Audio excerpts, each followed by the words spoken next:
Bien, mes chers collègues, le quorum étant atteint, nous allons pouvoir donc commencer ce conseil municipal, 42e de notre mandature.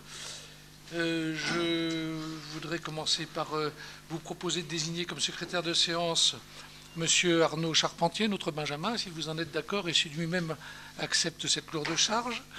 Merci bien. J'ai reçu un certain nombre de pouvoirs. Le pouvoir de Monsieur Edouin pour moi-même. Alors il risque d'arriver et puis de repartir plus tôt. Enfin bon, tant qu'il ne sera pas là, ce sera moi qui aurai la lourde charge et l'honneur de voter pour lui.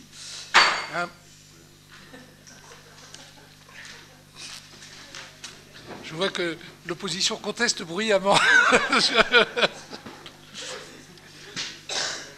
Donc il y a un pouvoir de Madame Fabienne Parpaillon pour Madame Michèle Simonet, de Madame Corinne Tiburce pour Madame Monique Reculot, de Madame Sureau-Laurence pour Monsieur Nolo Loïc.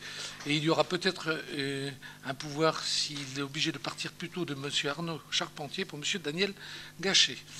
Nous avons approuvé un procès-verbal qui est celui de la séance du 25 septembre 2018. Y a-t-il des remarques ? Non, donc je le considère comme adopté. Deux petites informations. La première, c'est que vous voyez, vous avez reçu cette convocation cette fois-ci par dématérialisation. Donc vous recevez dans vos mails cette page. Il serait bon que vous puissiez répondre. Vous voyez en bas, hein, vous dites si vous êtes présent et pas présent. Ça permet quelquefois. Hein, voilà. Voilà. Et puis vous enregistrez hein, de manière à ce qu'on le reçoive. Parce que si vous ne l'enregistrez pas, on ne le reçoit pas. Oui, juste pour signaler que j'ai envoyé, on n'a pas reçu le lien, donc elle m'a répondu comme... Ouais. Vous aussi, ouais. D'accord. Ah, d'accord. Ouais. Bon. Donc il n'y avait pas le lien affiché. Donc elle m'a dit que c'était a priori logique. Bon. Il n'y avait pas le lien. Dans l'envoi de ce matin, la convocation. Oui, la première fois, on n'a pas reçu le lien, mais la deuxième fois, on l'a reçu. Ah, alors, oui, alors en effet, il y a eu un double envoi. Hein. A priori, la deuxième fois, il était dessus. Ouais, pas reçu ? Ah, il faudra vérifier. Hein ? C'est à voir, parce qu'elle m'a répondu en disant que les conseillers communautaires, a priori, elle n'avait pas mis le lien, mais on est tous groupés, donc je ne sais pas comment c'était possible. Bon. Ouais, ben moi, je ne l'ai pas eu. Donc bon. A priori, c'est tombé, a priori, ça pourrait être tombé dans les courriers indésirables. Ah oui. En deuxième lien. Ah, c'est pas impossible ça, là, donc oui. Il faudra vérifier. Il faudra vérifier. Deuxième petite question que j'ai à vous poser, c'est sur les annexes. On a deux manières de faire. Soit vous avez les annexes qui sont comme ici, un seul fichier. Alors, les avantages et les inconvénients, c'est que quand vous avez une annexe par fichier, ben, ça vous fait ça cliquer à chaque fois. L'avantage, c'est que vous n'avez que l'annexe qui correspond à la délibération correspondante. Quand on a toutes les annexes sur un même fichier, quand vous avez des annexes qui sont longues, pour se retrouver, c'est pas forcément facile. Ouais, hein, alors on peut mettre, comment dirais-je, une annexe. Alors, je ne sais pas comment vous préférez. On peut faire grouper par catégorie, non ? Comme c'est défini dans l'ordre du jour. En finance, urbanisme et tout ça, non ? Alors les regrouper par commission, ouais, en fait. C'est plus simple. Hein ? Est-ce que vous seriez d'accord sur ce point de vue-là ? Ok, d'accord. Bon, je vous remercie. Dernier petit point, il y a eu une erreur matérielle qui s'est passée donc la dernière fois, donc je vous en parle, hein, parce que sur l'emprunt, la garantie d'emprunt pour OVE, il était resté tout simplement la caisse de dépôt et consignation alors qu'il s'agissait de la banque postale. Donc nous avons posé la question à la préfecture qui nous a dit non, non, mais vous corrigez, vous re-signez, vous renvoyez. Mais il me semblait être la moindre des choses que de vous signaler hein, que j'avais renvoyé cette délibération. Voilà. Donc nous pouvons passer à l'ordre du jour. Est-ce que je peux juste finir Pardon ? Dans les commentaires, est-ce qu'on peut indiquer les pouvoirs, ce qui permettrait de ne pas faire de papier, non, en signalant la personne qui donne pouvoir. Ne serait pas présente et envoyée. Alors, je ne sais pas si légalement c'est possible. faut qu'on vérifie. Je suis pas sûr que ce soit... Par contre, la personne n'est pas présente. Alors vous avez vu, vous avez dans les annexes un pouvoir que vous pouvez tirer, et puis ensuite, par contre, les renvoyer par... il nous faudra de toute façon quelque chose de signé, puisque la signature, la signature électronique, on ne peut pas encore la passer aujourd'hui, il faudrait des clés à chaque fois, etc. Hein, par contre, vous pourrez envoyer très bien, voilà. Mais il nous faut dans les commentaires quand même au cas où. Il nous faut le papier, hein, puisque là... Là, il faut quelque chose de signé et qu'il n'y aurait que la signature électronique et que là, par contre, c'est beaucoup plus compliqué comme démarche. Je pense, enfin, on va toujours vérifier, mais pour moi, ça me semble compliqué. OK. Oui, là, pour la signature, c'est pas compliqué. Il suffit d'avoir une signature enregistrée sous format image et de la coller sur le... Non, ça marche pas. Si. Ça marche pas. Ça se voit pas. Ça se voit pas. Bon. Nous étudierons quand même une solution légale. Alors, la première délibération, c'est alors maintenant quelque chose qui est obligatoire, donc on vous le présente, hein, c'est le bilan des acquisitions et des cessions immobilières. Donc il s'agit là pour l'année 2017. Hein, donc vous voyez les différents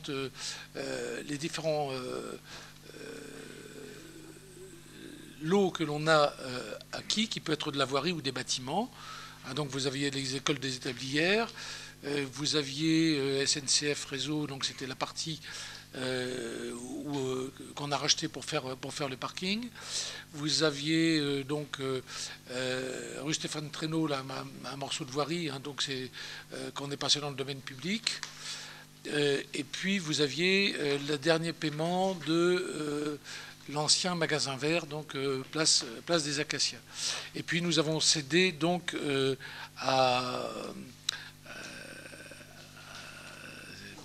je suis en train de chercher à Bioredis, hein, donc le laboratoire d'analyse médicale, hein, donc le bâtiment de la rue de la Coudrie.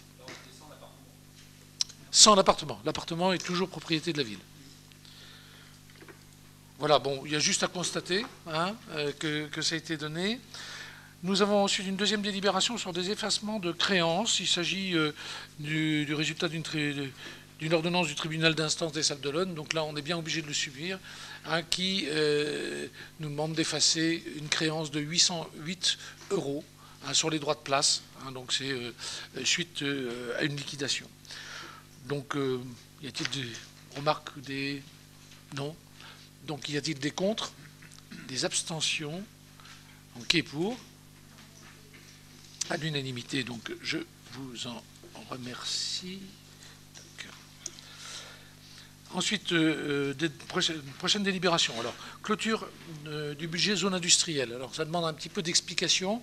Je vous rappelle que la dénomination zone industrielle est une dénomination ancienne, puisque ça concernait exclusivement les ateliers relais. Or, ces ateliers relais, il n'y en a plus qu'un à Ville de Luçon. C'est là où se trouve l'entreprise Sténico. Et donc les autres ne sont plus dans les zones industrielles. Donc cette dénomination budget zone industrielle n'est pas juste par rapport à ce sur quoi on va voter, mais parce que sinon ce serait d'ailleurs de la compétence de la communauté de communes. Bon, il ne nous reste plus qu'un bâtiment avec un loyer. Avoir un budget annexe pour ça, ça nous semblait un petit peu déplacé. Et donc moi je vous propose de le ramener dans le budget principal et de clôturer donc ce budget annexe des zones industrielles. Avez-vous des remarques ou des questions? Monsieur Nolot? Non, on en avait parlé ensemble déjà plusieurs fois. Oui. Il paraît logique, voilà, puisqu'on n'a plus de la haute compétence économique et puis qu'il reste ce budget industriel-là sur un seul bâtiment, il ne paraît pas illogique qu'il soit intégré directement dans le budget ville. Il y a d'ailleurs une grande discussion qui se fait, je pense que c'est la jurisprudence qui le dira, puisqu'il semblerait que certains interprètent le fait d'avoir, dans la loi NOTRe, hein, l'obligation d'avoir tout ce qui est commercial industriel dans le giron de la communauté de communes, et qui pense qu'il faut aller jusqu'à tout ce qui est commercial, économique, même dans les centres-villes. Donc, bon, ça, on verra peut-être dans les années à venir des choses encore différentes. J'ai fait voter, je ne me souviens plus. Non. C'est l'âge. Pardonnez-moi, c'est l'âge. Y a-t-il des contre? Des abstentions? Qui est pour? Unanimité, je vous en remercie. Quatrième délibération, programme Ecopass subvention à Monsieur Olivier Martin. La parole est à Madame Simonet. Merci, Monsieur le maire. Vu le Code général des collectivités territoriales, vu la délibération en date du 20 février 2018 décidant de renouveler l'aide financière attribuée dans le cadre du programme Ecopass pour l'année 2018, vu la demande de versement de la DIL, vu l'avis favorable de la Commission des finances du 23 octobre 2018, après avoir entendu l'exposé de son rapporteur, le Conseil municipal, après en avoir délibéré, accorde une subvention d'un montant de 1 500 € à M. Olivier Martin, 7 chemin du Puy-Méran à Luçon. Dit que les crédits sont inscrits sur le compte 20 422 du budget principal. Donc je rappelle que l'Ecopass, c'est pour de l'acquisition-rénovation. Voilà. Bien tenté pour Monsieur Simonet, mais voilà. Nous étions attentifs. Avez-vous des remarques ou des questions? Donc, y a-t-il des contre? Des abstentions? Qui est pour? Donc, unanimité, je vous en remercie. On va continuer sur la cinquième délibération avec subvention pour la restauration des façades. La parole est à Madame Simonet. Merci, Monsieur le maire. Vu le Code général des collectivités territoriales, vu la délibération du 30 octobre 2006 accordant une aide pour la restauration des façades situées à l'intérieur du périmètre des SPR, sites patrimoniaux remarquables, vu le certificat de conformité des travaux établis par M. Yves Nicolas, architecte chargé de l'instruction de ces dossiers, vu l'avis favorable de la Commission des finances du 23 octobre 2018, après avoir entendu l'exposé de son rapporteur, le Conseil municipal, après en avoir délibéré, accorde les subventions pour un total de 1 941,95 €, d'après le tableau détaillé que vous avez sous les yeux, et dit que les crédits sont inscrits sur le compte 20 422 du budget principal, autorise Monsieur le maire ou moi-même à signer tout document à venir se rapportant à cette affaire. Donc les subventions de façade, ça fonctionne toujours bien et c'est très bien. Remarques, questions? Non? Des contre? Des abstentions? Qui est pour? Unanimité, donc merci bien. Sixième délibération, mise à disposition gratuite des salles municipales pour les réunions à caractère politique ou syndical. C'est une délibération que nous avions déjà prise, mais étant donné qu'on va rentrer dans des périodes où il va y avoir plusieurs campagnes électorales, j'ai préféré qu'on la reprenne de manière à être claire. Et la parole est à Monsieur Bonin. Merci Monsieur le maire. Donc, comme l'a expliqué Monsieur le maire, cette délibération propose en fait de mettre à disposition gratuitement au profit des syndicats, des partis ou des groupements politiques ainsi que des candidats à des élections les salles municipales suivantes que sont l'espace Plaisance, la salle des fêtes, les salles de la Maison du Maine, celle de la Maison des associations patriotiques ainsi que le matériel nécessaire dont dispose la collectivité. Ces réunions devront présenter bien sûr un caractère de bonne tenue et ne pas contrevenir à la morale publique. Toute demande de réservation sera effectuée auprès des services de gestion des salles municipales au forum des associations, en respectant les conditions de réservation des salles habituellement appliquées aux associations et bien évidemment dans la limite des créneaux disponibles. Donc on vous demande d'autoriser Monsieur le maire à appliquer ces dispositions de mise à disposition gratuite des salles municipales pour l'organisation de réunions à caractère politique ou syndical à Luçon. Remarques ou questions? Y a-t-il des contre? Des abstentions? Qui est pour? Unanimité, donc je vous en remercie. Nous allons passer maintenant à la septième délibération, eau et assainissement, le rapport annuel sur le prix et la qualité de l'eau pour l'exercice 2017. La parole est à Monsieur Gachet. Merci Monsieur le maire. Vous devez avoir avec vous l'annexe 2. On peut s'y pencher si vous voulez rapidement, parce que vous l'avez peut-être lu, vous allez le lire. Dans cette annexe, on voit que la compétence a été confiée à Vendéo, la compétence production d'eau potable. On voit les indicateurs techniques. Sur la page 4, on a la distribution de l'eau potable qui a été confiée donc à Vendéo, comme je viens de le dire, le traitement des eaux usées qui font l'objet de cette délibération aussi. Et vous avez les indicateurs financiers sur la page suivante, la 5, où on y voit l'abonnement, la consommation en eau potable, la redevance assainissement et les taxes. La page la plus importante est la dernière, je crois, derrière, Donc on a aussi là donc le Vendéo pour l'eau potable et puis la SOR pour l'assainissement. On a ainsi pour la montant de la facture pour un abonné ayant un contrat ordinaire consommant 120 m3 disposant d'un compteur de 15 mm et dont l'habitation raccordée au réseau public d'assainissement, la facture est celle-ci. La majorité des abonnés sont avec 120 m3 et puis 15 mm. Donc là on s'aperçoit que l'eau n'a pas bougé, c'est exactement le même prix. On a une petite augmentation très faible sur le traitement des eaux usées, ce qui nous ramène le mètre cube d'eau à 4,10 € avec une augmentation de 0,06%. Vous voyez, c'est vraiment insignifiant. Alors ce qu'on peut dire, c'est que suite à ce rapport, bon, le prix est stable, la qualité de l'eau est bonne, donc rien de spécial à dire sur ça. Sinon, je pourrais rajouter que l'usine de Sainte-Germaine suit son cours dans sa rénovation. Elle sera mise en service le premier semestre 2019, comme prévu. Hein, donc, on aura refait traiter les pesticides, la décarbonatation, et puis on va augmenter le pompage pour pouvoir alimenter les communes du sud, au sud de Luçon. Questions, remarques? Il n'y a pas de vote là. Non, non. Y a-t-il des questions, des remarques? Le prix reste stable, donc je pense que c'est important aujourd'hui. Donc il n'y a pas d'augmentation. Non. Le prix au mètre cube est le même. Il n'y a pas de il y a RAS. D'accord. Vous êtes tous d'accord qu'on a pris connaissance? D'accord, je vous en remercie. 8e délibération, toujours par M. Gachet, communication électronique, redevance d'occupation du domaine public. Alors, M. le maire rappelle que la commune perçoit la redevance d'occupation du domaine public des réseaux de communication électronique. Bon, je passe sur tous les tenants et les aboutissants pour arriver au considérant qu'il appartient à chaque gestionnaire de voirie de fixer le montant de la redevance due chaque année pour l'occupation du domaine public communal par les ouvrages des réseaux de communication électronique dans les conditions fixées aux articles R2050 et suivants. Alors, le prix que nous proposons, c'est de 30 € par kilomètre d'artère souterraine, 40 € par kilomètre d'artère aérienne, 20 € pour les ouvrages au sol, 20 € du mètre carré. Alors, considérant que, oui, enfin tout ça, bon, c'est bien ça.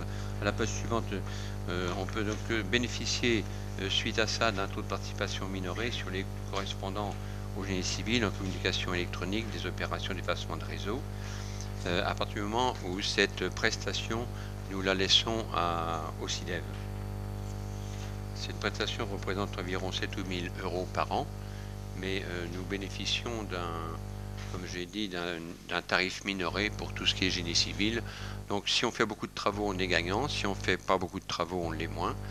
Donc c'est ce qui est proposé là dans cette délibération, de fixer les montants comme je viens de les rappeler tout à l'heure. La commission des finances et l'urbanisme ont donné leur accord. Ayant étendu l'exposé de son rapporteur, le conseil municipal, après en avoir délibéré, fixe le montant de la redevance pour occupation des réseaux de communication électronique au taux maximum et de revaloriser annuellement ce taux. Laisse le bénéfice de cette redevance au CIDEV, autorité concédante, en contrepartie d'un taux de participation minoré sur les coûts correspondant au génie civil, de communication électronique, des opérations d'effacement de réseau et du suivi et du contrôle des permissions délivrées. Voilà, on avait déjà parlé de ça il y a quelques temps, c'est la continuité.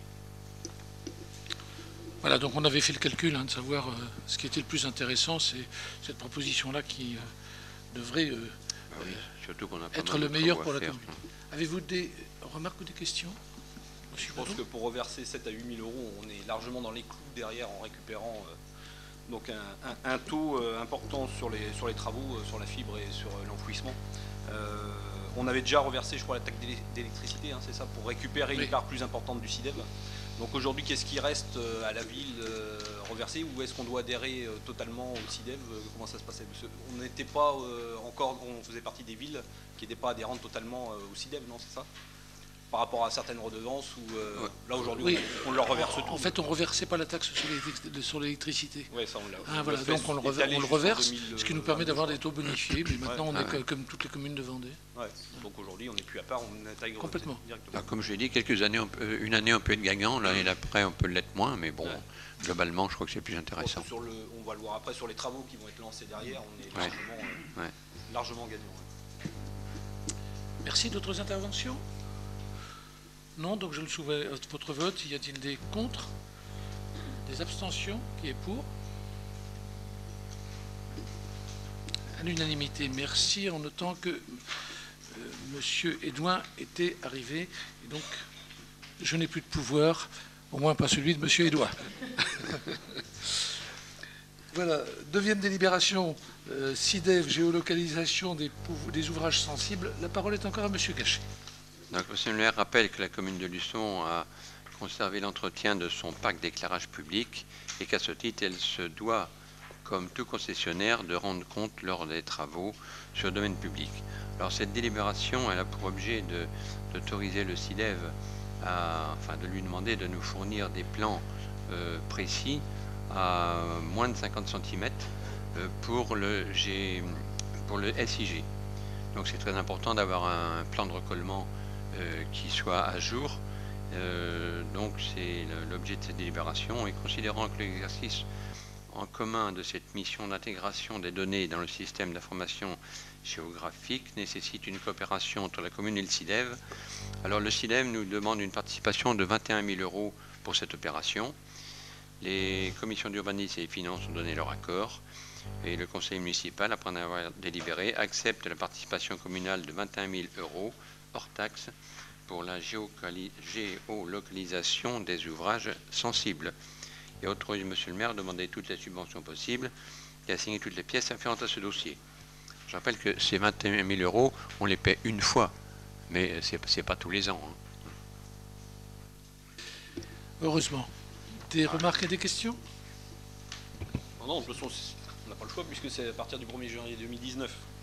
On peut voir que le décret date de 2011, donc on a quand même mis 8 ans à se mettre aux normes. Mais bon, voilà, aujourd'hui on y va. Donc, a priori, donc, combien coûterait la totalité des travaux, puisque à notre charge il y avait 21 000 €, mais quelle part est prise en charge par le SIDEV? Je crois que c'est pas signalé. Le coût total. Le coût total. Mais le coût total, je ne l'ai pas, je pourrais vous le fournir, je ne l'ai pas là avec moi, mais ça je pourrais vous le donner prochainement. Mais, par contre, bon, sur les 21 000 €, donc oui, je l'avais bien compris, c'est uniquement pour nous faire nous sortir le SIG, pardon. Hein. C'est pour nous sortir ça. C'est un plan qui va être sorti avec un bornage GPS. Voilà. Il n'y a rien au sol, c'est juste un bornage. Non, c'est uniquement sur papier, quoi. Donc sur chaque arrivée gaz, électricité, ça sera borné, ça sera situé. Voilà. C'est pour que lorsqu'on fera des travaux, on ait un plan pour que on ne donne pas un coup de pelle dans les tuyaux quand il ne faut pas, quoi. Ce qui nous arrive de temps en temps. Mais malgré ça peut les arriver. plans de recollement très à jour que l'on peut avoir. Et maintenant, on arrive à avoir des SIG très très précis. Là, on met moins de 50 cm, mais on arrive à 5-10 cm. Hein, c'est plus que la profondeur maintenant qui joue. Ouais. Ok, d'autres remarques ou questions? Donc je le soumets à votre vote. Y a-t-il des contre?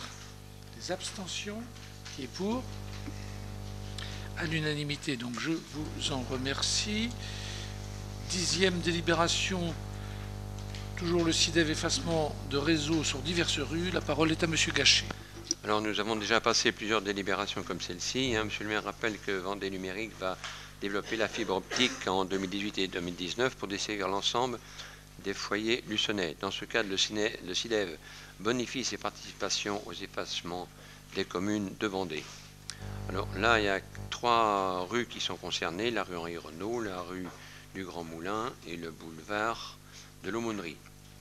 La participation de la commune s'établit à hauteur de 30% pour les réseaux d'électricité, 20% pour les infrastructures de communication électronique et 50% pour les infrastructures et d'éclairage public. Ainsi, la participation totale de la commune serait pour la rue Henri Renault de 55 667 € hors taxe, la rue du Grand Moulin 130 192 et le boulevard de Bonnerie 40 001 € hors taxe. Les commissions d'urbanisme et des finances ont donné leur accord.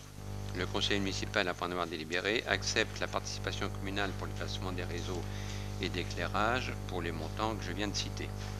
Et autorise monsieur le maire à demander toutes les subventions possibles et à signer toutes les pièces afférentes à ce dossier. Voilà, tout ça c'est pour passer la fibre, on en profite. Hein, y a déjà des rues qui ont été réalisées, telles que la rue de Mareuil, la rue Michel Rambaud, la rue du Gaz, ont été faites. Et à venir, on aura la rue des Carrières, la rue Richelieu. Donc on est un petit peu en avance même sur ce qu'on avait prévu. Peut-être qu'avec l'hiver, on peut prendre un peu de retard, mais pour l'instant, on est dans les clous. Remarque, question? Oui, c'est une opportunité énorme, c'est ce qu'on disait juste avant. Quand on voit que sur l'infrastructure de communication, il y a la fibre, on a 80% de subventions. Ah oui. Ce serait fou de ne pas le faire. Alors, effectivement, ça fait des grosses sommes, puisqu'il faut en profiter. Il y a certainement intérêt. Mais il faut en profiter, parce que voilà. Le train ne repassera pas deux fois. Voilà, c'est ça. Il faut en profiter, il faut y aller. Je dirais que quand c'est enterré, enfin enfoui, il y a quand même moins de chances qu'un jour, il y ait une coupure de courant due à une tempête ou X ou Y. Donc, oui, c'est une bonne chose, et en plus on gagne du temps aussi par rapport à la fibre. Et puis ça libère les trottoirs. Voilà. Par contre, la seule chose, c'est que ça serait bien que la voirie continue dans la foulée, que ces rues-là soient remises en état assez rapidement. Parce qu'on va arriver dans une période qui est compliquée. Je prends la rue de Mareuil cet hiver, quand il y a eu les travaux, il y a eu des ornières, c'est juste impossible. J'ai retrouvé un vélo un matin à 5h du matin, posé à côté, la roue voilée en 8. Un trou, voilà. On va arriver dans une période qui est compliquée.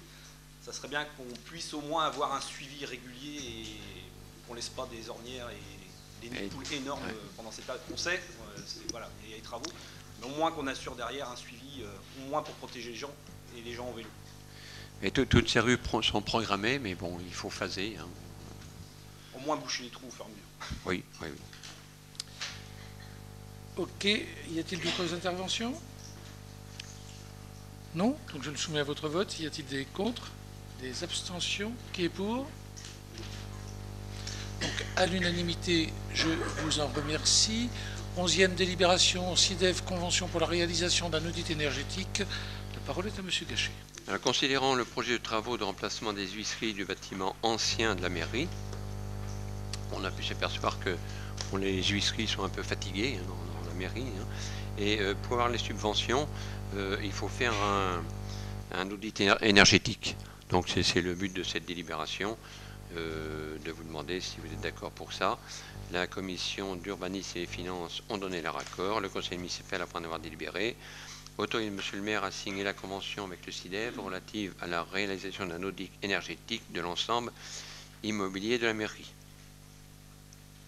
Voilà, les travaux pourraient être réalisés, je pense, l'année prochaine.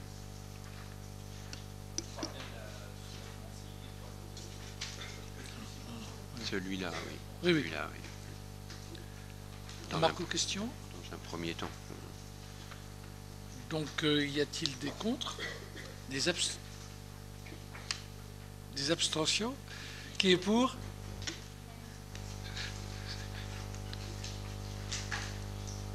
Bon, j'ai fini. Unanimité, donc merci. 12e délibération, convention de partenariat avec l'organisme de gestion des écoles catholiques de Luçon, l'OGEC. La parole est à madame Reculot. Merci, monsieur le maire. Comme chaque année, une participation communale aux dépenses de fonctionnement des écoles maternelles et élémentaires privées est attribuée à l'OGEC de Luçon. Pour l'année 2017-2018, le montant voté par élève luçonnais était de 787 € pour un effectif de 245 élèves. Il est proposé pour l'année scolaire 2018-2019 un montant de 787 € par élève luçonnais pour un effectif de 236 élèves recensés à la rentrée 2017-2018, soit sur l'effectif de l'année N-1. Vu l'avis favorable avec une abstention de la Commission des finances du 23 octobre 2018, le Conseil municipal, après en avoir délibéré, approuve la convention de partenariat avec l'OGEC de Luçon pour l'année 2018-2019 et autorise monsieur le maire à signer la convention jointe en annexe avec l'OGEC de l'école sur la base de 787 € par enfant. et adopte la participation globale pour les élèves de l'école de la Sainte Famille pour un montant de 185 732 €. Dit que les crédits seront inscrits dans le budget 2018 et que les sommes à mandater sont les suivantes en fonction de l'échéancier précisé, soit un acompte de 50% avant le 1er février 2019, 25% avant le 15 avril 2019 et le solde pour le 30 juin 2019. La convention est jointe. Voilà, vous pouvez poser votre question, M. Nolot. Donc je vais poser la même, comme chaque année. Le mode de calcul, depuis 2014, on pose la question, on ne l'a jamais vu, on ne l'aura certainement jamais. Donc à un moment donné, on va peut-être passer à un stade supérieur, c'est-à-dire qu'on va passer par la préfecture, et si on ne l'a pas, on demandera le tribunal administratif. C'est pas pour aller plus loin. Aujourd'hui, c'est la deuxième subvention qu'on donne, la plus importante après le CCAS. On veut juste savoir comment c'est calculé, c'est tout. On ne veut pas rentrer dans les détails de guerre, voilà. On veut le savoir, c'est tout. Voilà. On veut savoir l'évolution, pourquoi. 787, c'est toujours 787. Il y a une évolution aussi de la vie courante. Il peut y avoir des évolutions. Voilà, c'est tout. Vous nous promettez chaque année de nous le montrer, de nous montrer le détail, on ne l'a pas. Donc on va passer par une autre voie. Bon, 787 n'est pas un chiffre très élevé. Il faut savoir que pour nos propres élèves, en fonctionnement, exclusivement en fonctionnement, on dépasse largement les 1 000 €. Hein, alors il y a plusieurs raisons à ça. Hein. Celui du temps personnel qui est plus élevé chez nous, le fait qu'on ait plusieurs lieux et des bâtiments qui sont des bâtiments relativement anciens, mais pour vous dire que 787 par rapport aux quasiment 1 200 € pour chaque élève chez nous, c'est pas exagéré. Ceci dit, la réponse habituelle peut vous être donnée par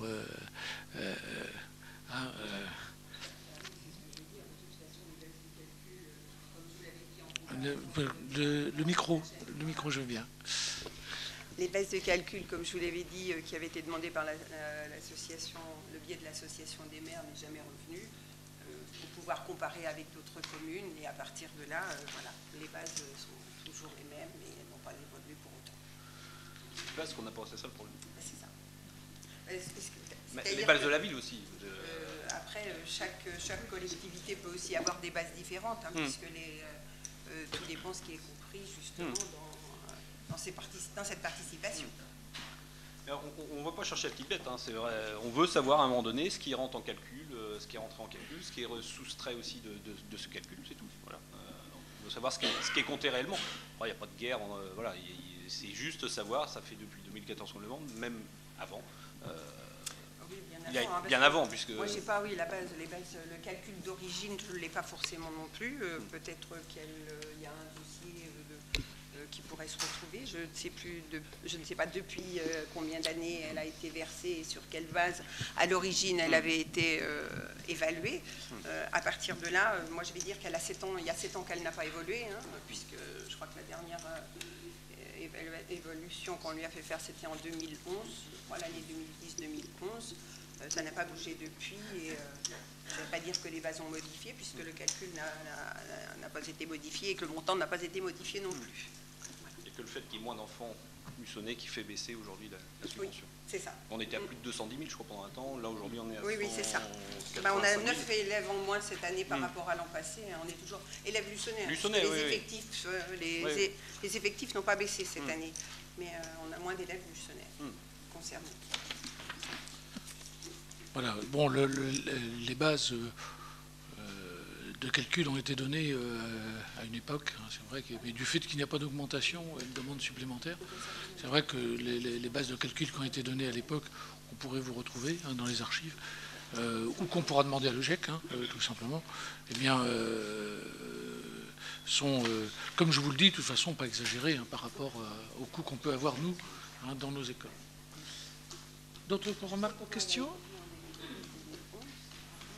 Donc je le soumets à votre vote. Qui est contre? Qui s'abstient? Qui est pour? Donc 21 pour, 5 abstentions. Je vous en remercie.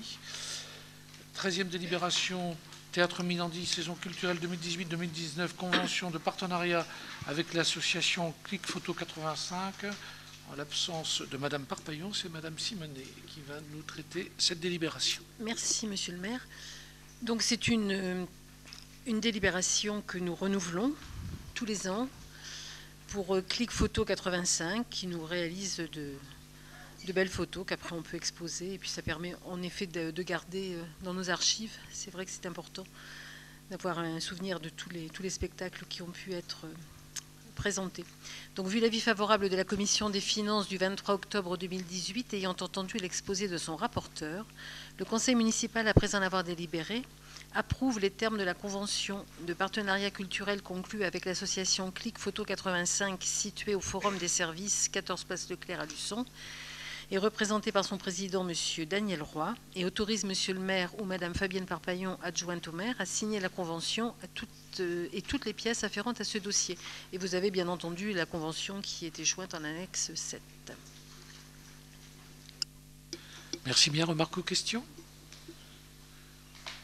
Non, donc je le soumets à votre vote. Y a-t-il des contre? Des abstentions? Qui est pour? À l'unanimité, donc je vous en remercie. 14e délibération, renouvellement de l'agrément pour le service civique. La parole est à Madame Simonet. Merci, Monsieur le maire. Donc, un renouvellement, je vais vous faire grâce de la totalité de la délibération. Donc, je rappelle juste que le service civique s'adresse aux jeunes âgés de 16 à 25 ans, qui donne lieu à une indemnité, qu'il peut y avoir une indemnité supplémentaire pour les frais d'alimentation et qu'un tuteur doit être désigné au sein de la structure d'accueil.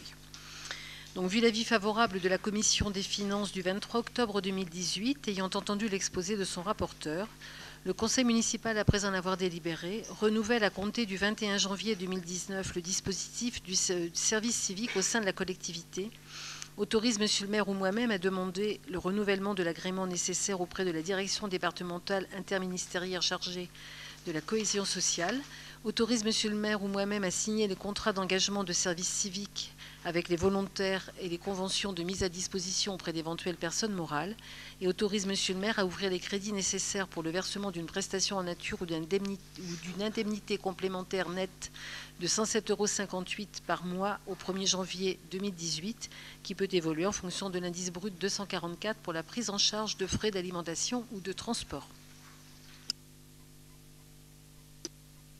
Voilà, il s'agit bien d'être agréé. Ça ne veut pas dire qu'on en prend 1, 2 ou 10. Ça veut dire tout simplement qu'on est agréé pour pouvoir en prendre. Voilà. Avez-vous des remarques ou des questions? Y a-t-il des contre? Des abstentions? Qui est pour? Unanimité, donc je vous en remercie. 15e délibération. Une délibération qu'aime bien Madame Simonet, donc elle va nous le traiter avec enthousiasme. C'est l'avancement de grade, fixation de taux de promotion. Merci, Monsieur le maire. Donc, une délibération que nous prenons tous les ans maintenant. Et je vous propose, comme d'habitude, de retenir le ratio de 100% pour fixer le taux de promotion, voilà, pour les avancements de grade. Donc, considérant le tableau des effectifs, vu l'avis favorable de la Commission des finances du 23 octobre 2018, vu l'avis du comité technique du 5 novembre 2018, ayant entendu l'exposé de son rapporteur, le Conseil municipal, après en avoir délibéré, définit les ratios d'avancement de grade pour 2019, retient pour l'ensemble des grades un ratio à 100%, à l'exception de la filière police, dit que les crédits nécessaires seront inscrits au budget chapitre 012. Pour rappel, ce n'est pas parce que le taux est à 100% que 100% des gens auront la promotion. Voilà. Remarques ou questions? Monsieur Leloup. Une question. Il y avait le comité technique hier. Donc on a l'avis, mais on suppose que l'avis est favorable, mais il n'y a pas d'avis en fait. Non, c'est l'avis du comité. En fait, comme on a eu les feuilles avant, voilà. On pourrait peut-être le rajouter. Ah oui, vu l'avis favorable du comité, ouais, bon, on peut rajouter favorable. Il n'y a pas de souci. Bon, comme on l'a fait nous hier, la préparation de conseil, c'était hier en même temps, donc on a bien vu qu'il y avait une... Ok. Donc en rajoutant ce terme favorable, y a-t-il... Si, ça a été... C'était favorable, oui. Y a-t-il d'autres questions ou remarques? Donc je le soumets à votre vote. Y a-t-il des contre? Des abstentions? Qui est pour? à l'unanimité. 16e délibération, adhésion à la démarche de consultation en vue de la passation d'une convention de participation dans le domaine de la protection sociale complémentaire pour le risque de prévoyance. La parole est à Madame Simonet. Merci, Monsieur le maire. Donc tout était dit dans le titre. Puisqu'il s'agit juste d'une consultation. Pour l'instant, il n'est pas question d'adhérer. Donc là, nous proposons donc d'adhérer à cette démarche de consultation qui se fait via la Maison des communes. Et nous aurons le résultat en 2019 pour une adhésion éventuellement à partir du 1er janvier 2020. Donc voilà. Donc vu l'avis du comité technique, vu l'avis favorable du comité technique en date du 5 novembre 2018, vu l'avis favorable de la commission des finances du 23 octobre 2018, ayant entendu l'exposé de son rapporteur, le conseil municipal, après avoir délibéré, décide de se joindre à la procédure de mise en concurrence pour la passation d'une convention de participation que le centre de gestion va engager en 2018, conformément à l'article 25 de la loi 84-53 du 26 janvier 1984 pour le risque prévoyance, et de lui donner mandat à cet effet.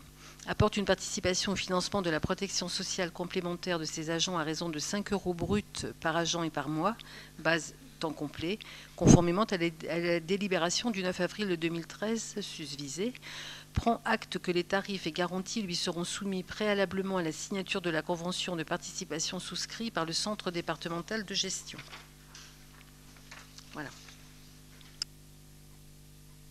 Questions ou remarques? Y a-t-il des contre?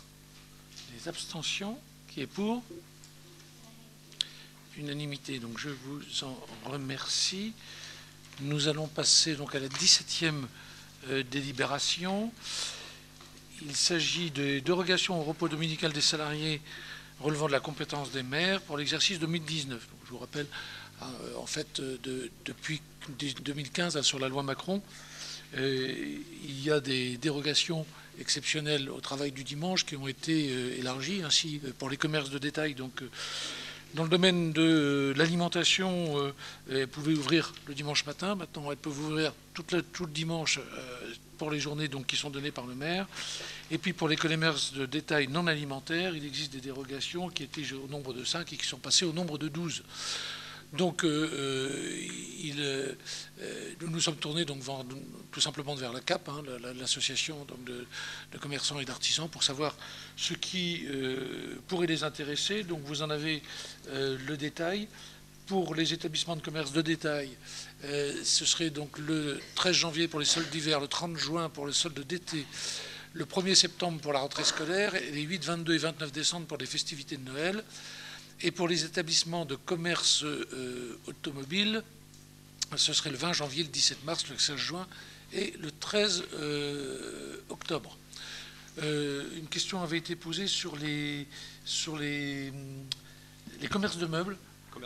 Alors pour les commerces d'ameublement, pour l'instant, il y a eu un arrêté préfectoral qui interdisait. Donc ils ne sont pas concernés. Voilà, donc je dois vous demander votre avis sur ces décisions. Y a-t-il des gens qui sont contre? Je voulais juste dire que c'est un avis simple, comme c'est marqué. C'est un avis simple. C'est-à-dire que ça va repasser après à la communauté de communes. Communauté de communes. Parce que c'est eux qui ont la compétence. Qui ont la compétence. Voilà. Mais dans le principe des dates, ça paraît logique. Même si la rentrée scolaire, ça paraît peu probable que le commerce ouvre le dimanche. C'est leur demande, hein? Oui, c'est leur demande. Ouais. Mais après, sur les dates, ça paraît pas illogique, effectivement. Voilà. Et après, 3 dimanches dans l'année en décembre, 3 dimanches en décembre, voilà, on est en plein dedans, sachant que le 8, c'est le marché de Noël. Oui. Voilà, ok, donc qui a un avis contraire, qui ne veut pas prendre part au vote ou au moins s'abstenir, donc qui est pour? Donc unanimité sur un avis favorable. 18e délibération. Alors, il y a deux manières d'agir sur cette délibération. Soit je vous lis in extenso le rapport d'activité 2017 de la communauté de communes, et nous y passons la nuit. Ou bien alors, je sais que vous êtes des élus attentifs, et je sais que vous l'avez lu avec attention. Je rappelle seulement que il s'agissait là de la première année de la fusion des 400 anciennes communautés de communes, hein, et qu'il y a eu un exercice tout simplement sur lequel on avait repris des compétences des 4 communautés de communes, hein, avec juste certaines modifications pour les obligations qui nous étaient données par la loi. Donc on retrouve un petit peu ce qu'il y avait dans nos communautés de communes, chacun pour notre part, sur cette année 2017. Sans doute que l'année 2018 sera un peu plus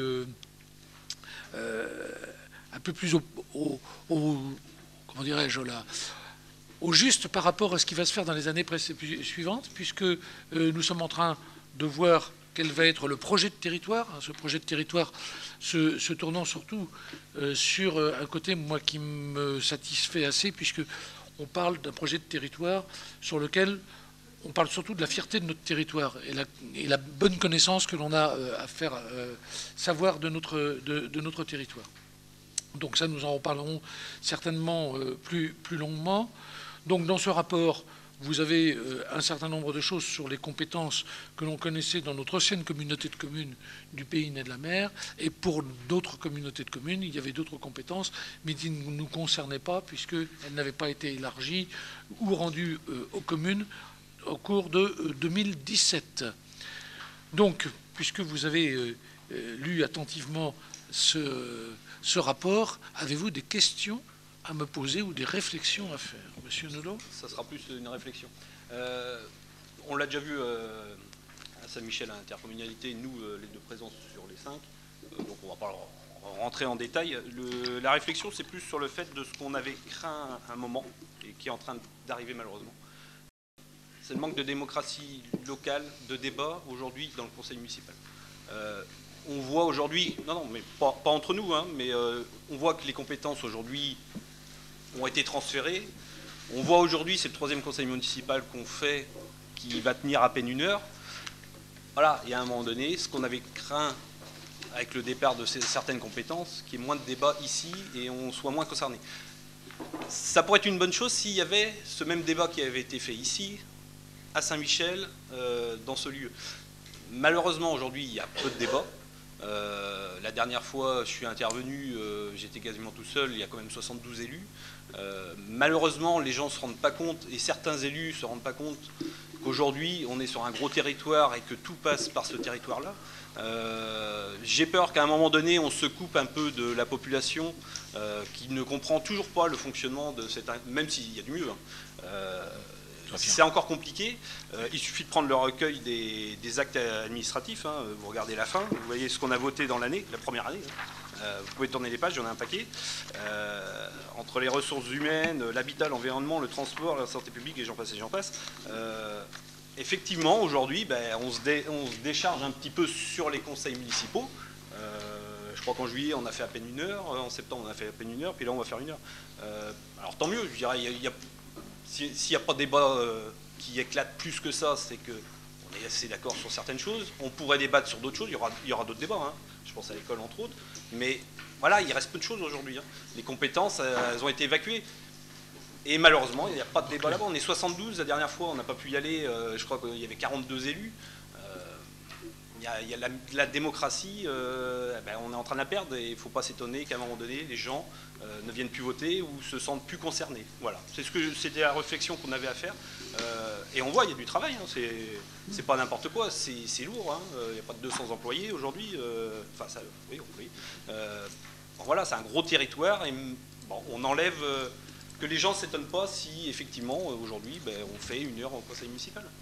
Et on n'a plus l'économie, donc on ne peut plus discuter sur le rôle des zones, voilà, c'est malheureux, mais aujourd'hui, on en est là. Et j'ai bien peur que dans le futur, ça ne s'arrange pas. Hein, voilà. Aujourd'hui, on voit qu'on est en train de couper un peu partout. Les communes sont encore dans les restrictions. On ne sait pas l'avenir du département demain. Les régions, on ne sait pas non plus. On a fusionné en pensant qu'on allait alléger les charges. En fait, on se rend compte que les régions sont devenues des mammouths et voilà, ça devient compliqué. Quand on a une région comme l'Aquitaine qui devient lourd comme ça, il n'y a aucune logique. Donc, les parents pauvres, c'est le local et c'est les ruraux. Et quand on voit ce qui se passe aujourd'hui avec le gasoil et le carburant, nous, on ne peut pas monter dans un train ou dans un bus pour aller travailler, il faut prendre sa voiture. Voilà. Et on y est aujourd'hui. Le débat, il est là-bas. Alors nous ne sommes pas loin de partager la même vue. Hein. Malheureusement, on subit une loi. Hein, donc cette loi, il faut essayer de... Une loi voulue par tous, hein, de gauche à droite. Hein. Tout le monde l'a votée, cette loi. Oui, oui, alors, il y avait quand même quelques nuances. Il y avait quelques nuances. Ceci dit, on n'est pas loin de partager un certain nombre de choses.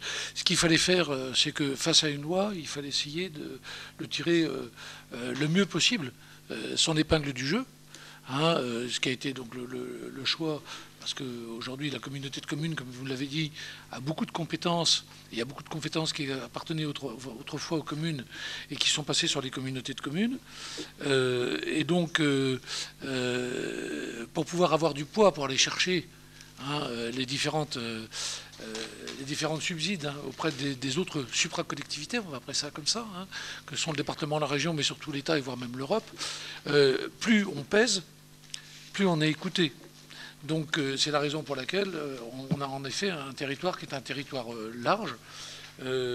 Bon, il faut bien dire que l'effet très pervers que l'on perçoit aujourd'hui, et là du coup, c'est pas, il y aurait presque, j'allais dire, une unanimité à gauche et à droite contre cela, c'est la manière de recentraliser les choses, en particulier sur les grandes collectivités, c'est-à-dire tout simplement abandonner la ruralité en France. Je pense que c'est un cri d'alarme que nous avons tous, qui n'est peut-être pas ressenti d'ailleurs par certains grands penseurs qui n'ont jamais été élus localement et qui se trouvent dans un milieu parisien et baignés dans ce milieu parisien et qui ne se rendent pas compte quelle est la vie quotidienne, tout simplement, des gens qui vivent dans la ruralité, que ce soit dans les petites communes en pleine campagne, ou voire même dans les communes de taille moyenne comme nous. Donc ça, je pense qu'il y a un combat qui est un combat, en effet, qu'il faut avoir. Concernant notre communauté de communes aujourd'hui, on va être clair. Il y a un débat qui est un débat il faut qu'il soit très riche.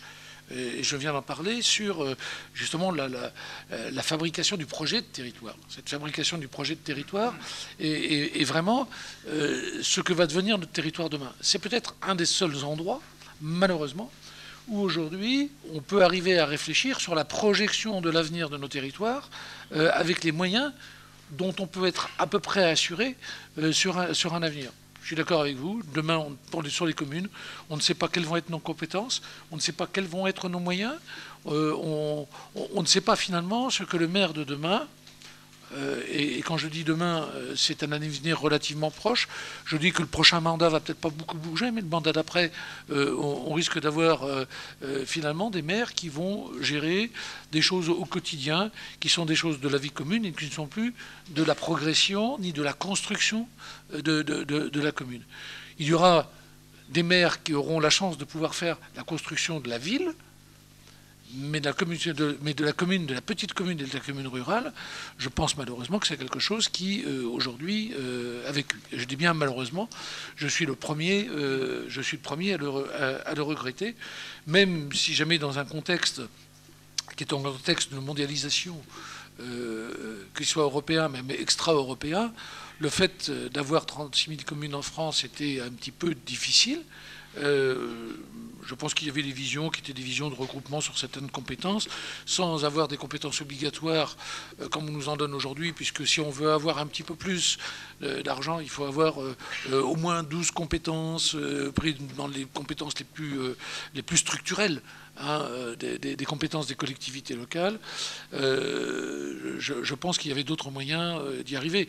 Et autant, je pense que tout le monde était d'accord, et là, de la droite à la gauche, on était tous d'accord en disant qu'il faut rendre plus productif l'outil commune, permettez-moi ce terme qui est un petit peu déplacé, mais l'outil commune, de manière à avoir plus de productivité et pouvoir diminuer des coûts qui étaient des coûts multipliés par la mise en commun d'un certain nombre d'infrastructures.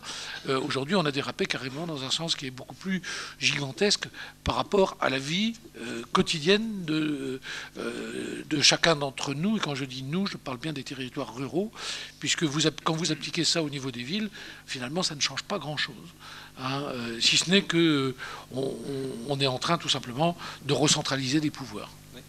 Mais il faut faire attention, puisque aujourd'hui le département est vraiment dans une situation limite. C'est des marqueurs sociaux aussi, c'est des marqueurs, enfin c'est une image, c'est une identification. Et le fait qu'ils aient déjà proposé à des agglomérations nantaises, enfin pas parisiennes, mais lyonnaises, marseillaises, de fusionner avec des départements, pose quand même la question de la survie des départements. Donc on veut arriver à réduire les strates, ça, je veux bien le comprendre, mais à un moment donné, on coupe les ponts avec les citoyens. Comment vont pouvoir s'identifier les gens? Alors nous, on a un territoire qui est assez simple, qui est très marqué, qui est facile à repérer, avec le Marais, avec la côte. Voilà, les gens s'identifient facilement, mais il y a dans d'autres situations où c'est plus compliqué pour s'identifier. Aujourd'hui, est-ce qu'on va élire un maire qui sera plus conseiller communautaire ou président du conseil qu'on ne verra jamais parce qu'il ne sera jamais là, hein, il va passer son temps, voilà. Ça paraît compliqué aujourd'hui pour les gens de s'identifier. Comment va être le mode d'élection la prochaine fois? D'une liste à part, d'une liste séparée, on ne sait pas où on va, ça serait bien de le savoir d'ailleurs. Si on va avec une liste séparée, on marche sur la tête.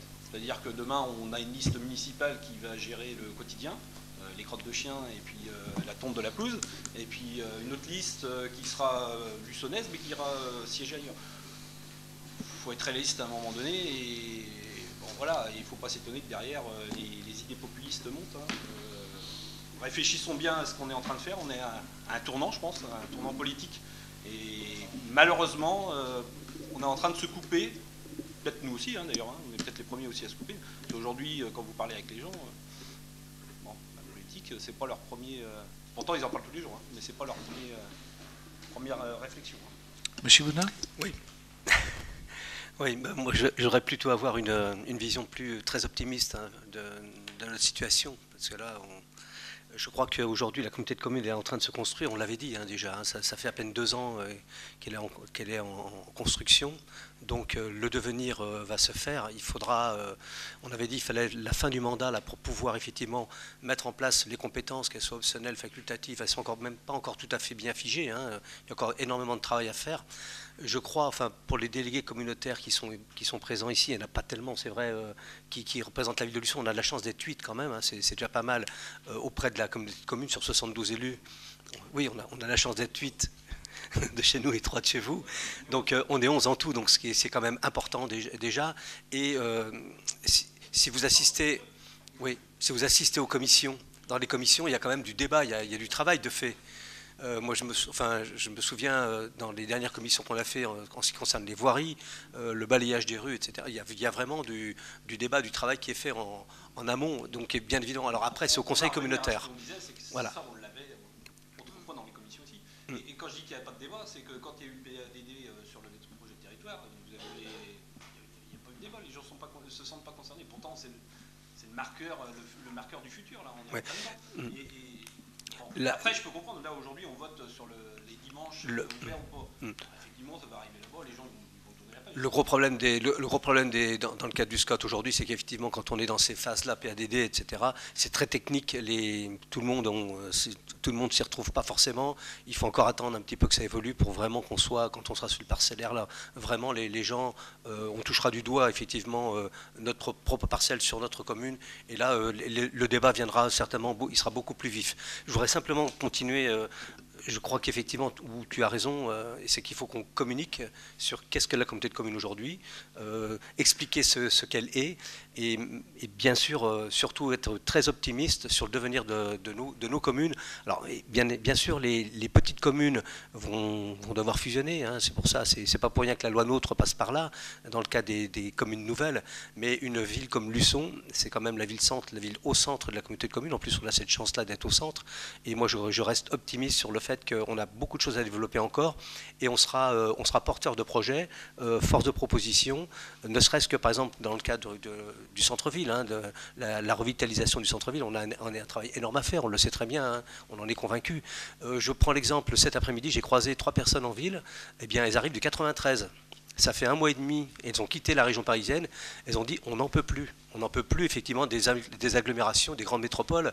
Les gens maintenant, ce qu'ils recherchent, d'ailleurs on le voit bien dans nos plats aujourd'hui, qu'est-ce qu'on veut? C'est la qualité de vie. On commence à penser maintenant achat de proximité, on commence à penser bonne bouffe, on revient à des antériorités. Alors attention, on ne se replie pas sur on se recroqueville pas, mais au contraire, on cherche une qualité de vie. Et ce sont des villes comme Luçon, justement, des villes de 10 000 habitants, entre 10 et 20 000 habitants, qui vont permettre justement aux gens d'avoir vraiment une qualité de vie. Alors c'est à nous de faire en sorte que ces gens-là viennent chez nous et puissent profiter pleinement. Mais moi, je suis très optimiste sur le devenir. Hein.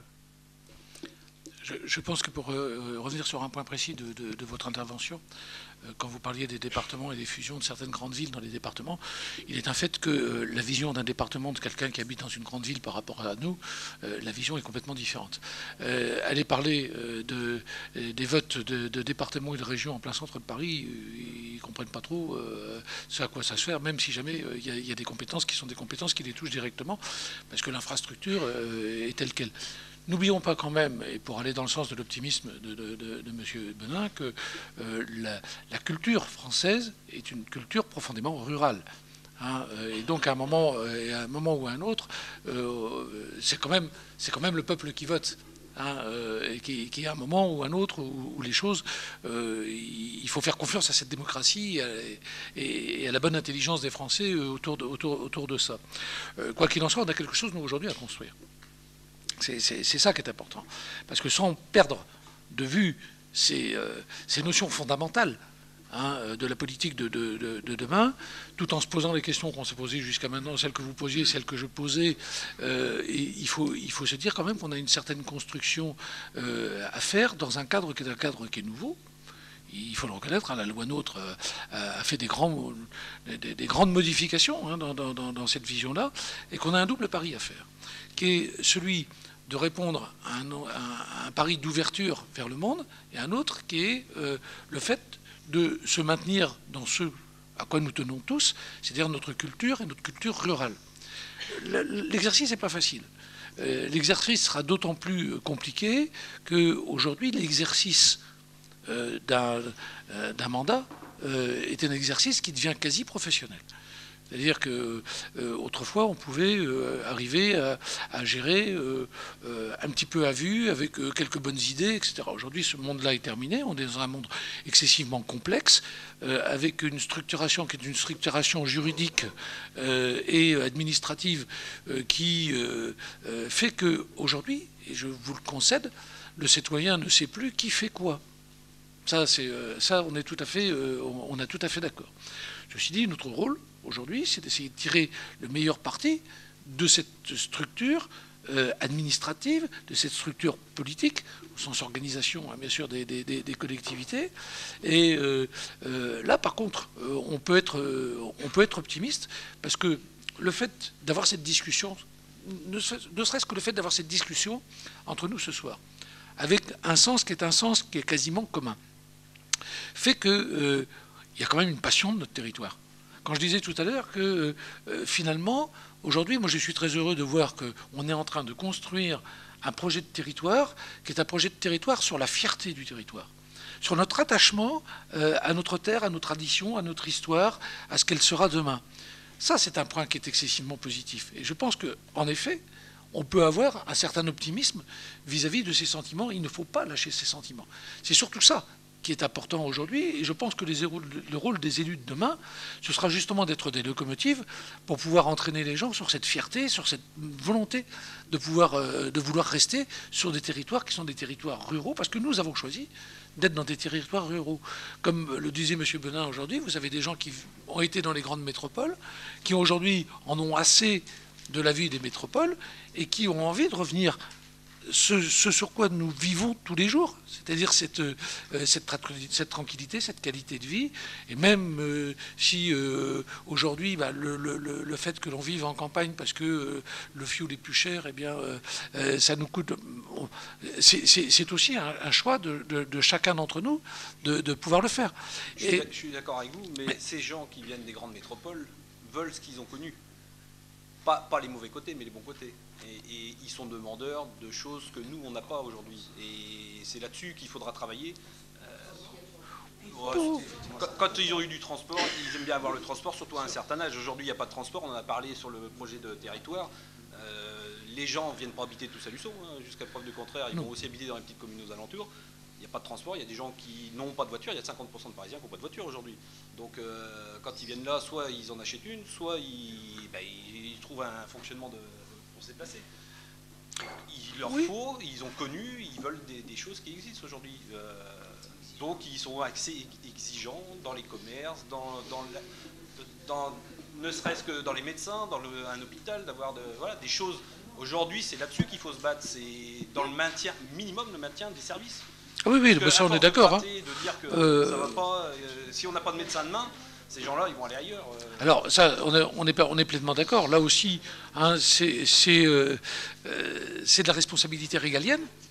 Hein, nous avons le devoir de faire un lobby très fort auprès de nos députés, hein, pour faire avancer ces choses-là. On est pleinement d'accord.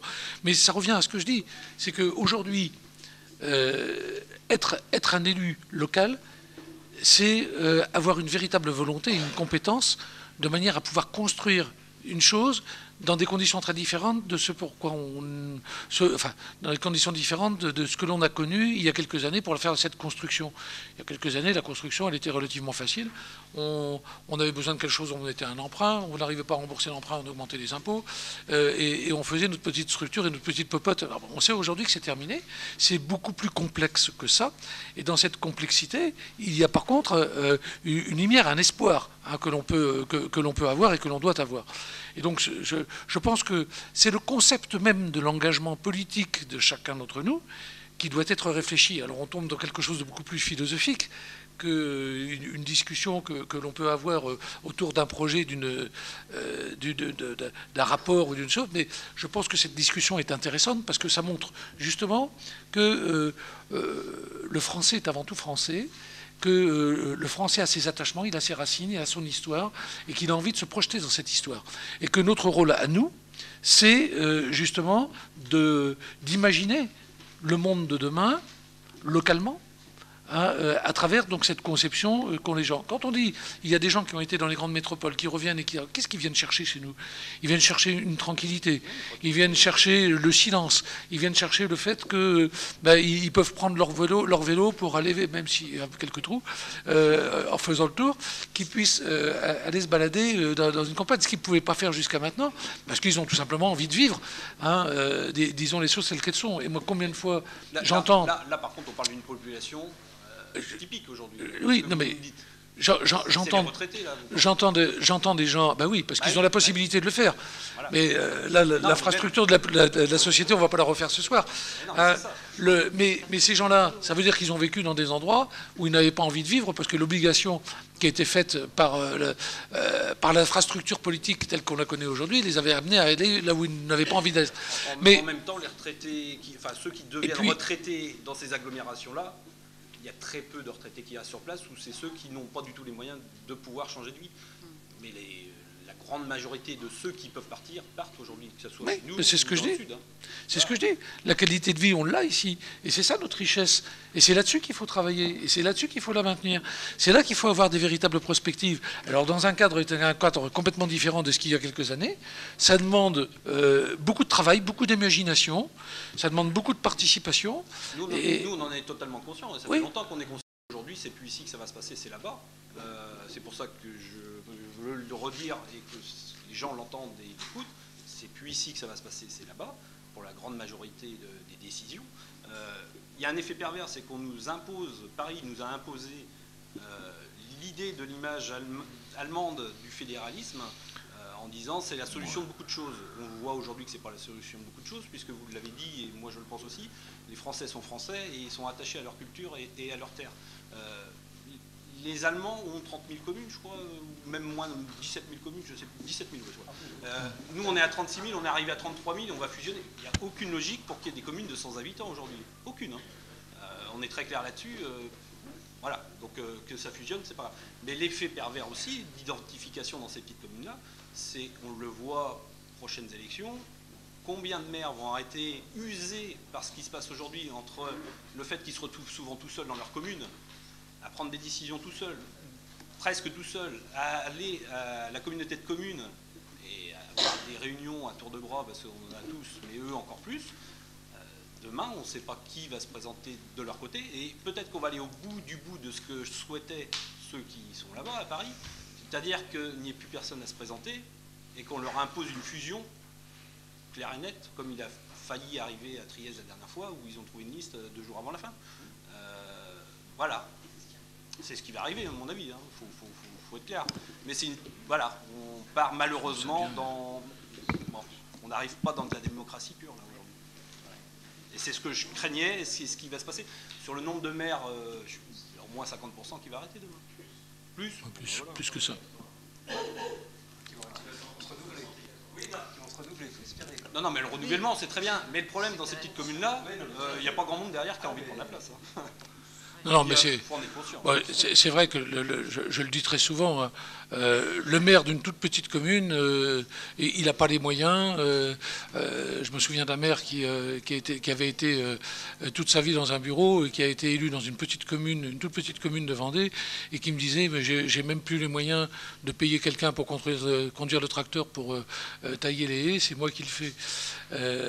Donc c'est vrai qu'à ce niveau-là, c'est inconcevable. Mais ce que je veux dire, c'est que oui, on peut regretter un certain nombre de choses. Oui, on peut se dire, il y a des orientations qui n'ont peut-être pas été les orientations qu'il aurait fallu prendre à un moment donné. Mais le pire des choses, ce serait de tomber dans le pessimisme et de tomber dans le fatalisme.